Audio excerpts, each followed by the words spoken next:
Hey, I thought it would be fun today to do just a mini life update and then dish like some of the homeschool dish with you and talk about some of the thoughts that I have about homeschooling these days. If you are new to my channel, I'm Pam Barnhill and I help thousands of homeschoolers create doable systems, beat burnout, and bring more joy to their homeschool day. And we are dishing all the homeschool dishy things today as soon as the teenager behind me gets whatever it is he wants. Hold on. Okay. Kombucha emergency avoided. So let's just real quick life update. It's been a little bit crazy around here this summer. We have been in a forced remodel of our kitchen, which totally derailed the end of our school year. Now, the good news is, even though the end of our school year got derailed, I know after 2020 that it's okay sometimes for the end of the school year to get derailed. And that may be one of the new homeschooling lessons that I can talk about, is the fact that we all learned from 2020 that if we go a couple of months with subpar education, we can make that up, especially with the gift of homeschooling. But I really did want to talk about today some of the changes that I have seen coming into the homeschooling world, not just since 2020, but just over the past few years in general, because I've graduated my daughter. She is 19 years old. She just turned 19 this past month. She is in cosmetology school, and I homeschooled her all the way through. And I've got two sons who are still in high school. Things have changed a lot since I started. The first and biggest change I think I see is we have fewer and fewer one-income homeschool families. Today, we have a lot of two-income homeschool families. Both parents are working while they are doing the homeschool, whether they're working part-time or they're working full-time, and moms and dads are sharing some of that homeschooling load, or even if one parent's doing the homeschooling, they might be working part-time. So we have more parents trying to juggle homeschooling their children while they are working either from home or they're going outside of the home part-time. But with the rise of people being able to work from home and the economy being what it is, more and more people are trying to work and homeschool at the same time. We also have a lot of people who never really meant to homeschool. It wasn't their intention to homeschool from the very beginning, but just given the situation of the past few years when they saw what kind of education their kids were getting up close, they decided to bring their kids home because they were forced to. And then they decided to keep their kids home because they realized that their kids were thriving in a homeschool situation. So a lot of the reasons for homeschooling have shifted through the years, which means we're getting fewer educational philosophers in the homeschooling space. Back in the day when my kids were younger, I was younger too, let's face it, then there were a lot of educational philosophical discussions that went on in the homeschool world. And people were talking about all the different methods of homeschooling. And you had people who were really trying to adhere to one method or another. And there was almost like a purist mindset, I guess you would call it. I notice now that the new parents that we have are less interested in the conversations about different educational philosophies, different methods of homeschooling. They just simply don't have the time or the energy to throw in all the hours to research, and they really just want to homeschool in the way that's best for them and their kids.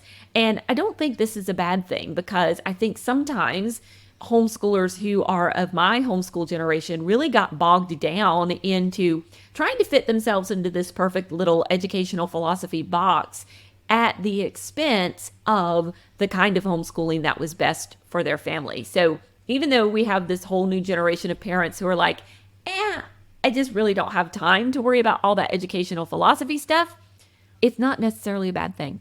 Yeah, I'm just going to go out on a limb and say that.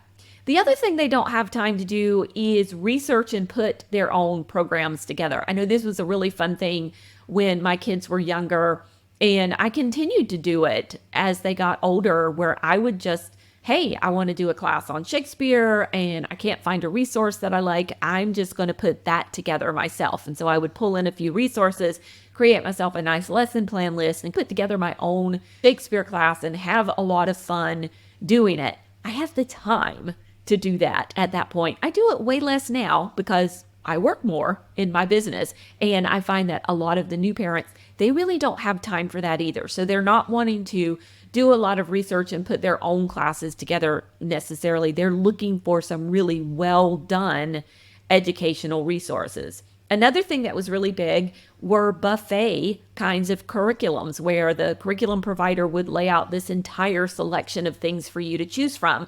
And the feedback that I get is some of those things can be frustrating to newer homeschool parents because they really just want the decision made for them. Hey, pick a good quality resource and lay it all out for me, and don't force me to make all of these different decisions that I don't have time to make in order to educate my kids.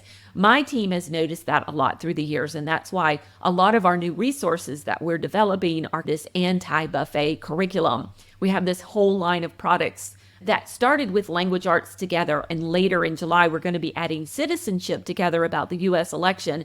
And we are trying to use as few resources as possible and lay things out as plainly as possible for the busy parent who just doesn't have time to do all the research or even just make all the decisions from this big buffet of a curriculum. You buy it, it tells you exactly what to do, exactly which resource to use, and there's no guilt there, because you just do the next thing and you don't have to make a bunch of decisions or feel guilty for what you are leaving out.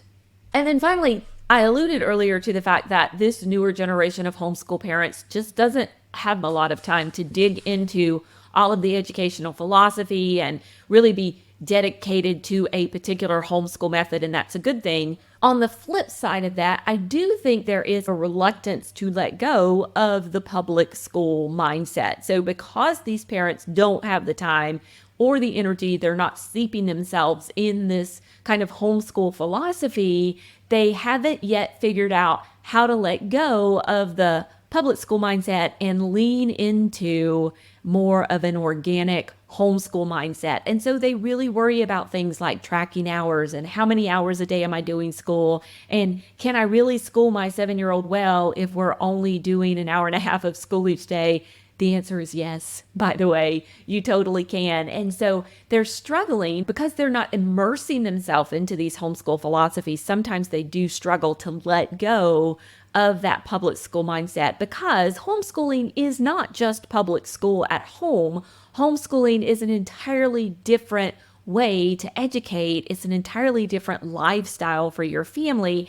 And it's only by leaning into that lifestyle and embracing it can, number one, you get the full benefits of it, but number two, you really come to love it and enjoy being at home with your kids. And so that would be the piece of advice I would have for the newer homeschooling parents, is as much as possible, I realize you're pressed for time, as much as possible, lean into that lifestyle. When you're listening to podcasts, I would like to suggest the Homeschool Better Together podcast. When you're seeking out communities, I would like to suggest the Homeschool Better Together community. Look for places that will support learning about leaning into that homeschool lifestyle so you can really get the most out of enjoying being home with your kids, creating personalized education, leaning into the wonder that comes with learning alongside your kids and enjoying homeschooling together. Thanks so much for joining me for this little video today. It was so much fun to get to chat with you about some of the things I'm seeing in the homeschool world. And tell me down below in the comments, what are some things that you notice about how homeschooling has changed? Or if you're new, what is something that has surprised you about homeschooling? And have a good one.